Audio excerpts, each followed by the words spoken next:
los que integran la corporación municipal, queda proclamado alcalde de Valencia, Joan Ribó Canut.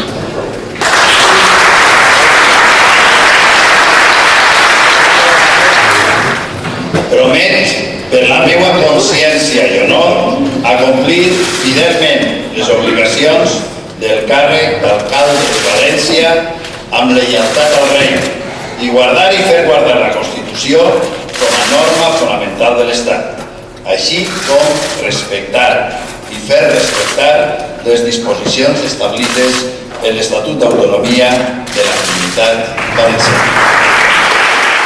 Després de 24 anys d'una certa forma de governar, avui comença una nova època per a València i per a aquest Ajuntament. Vos convide a totes i a tots a participar en este canvi. Moltes gràcies.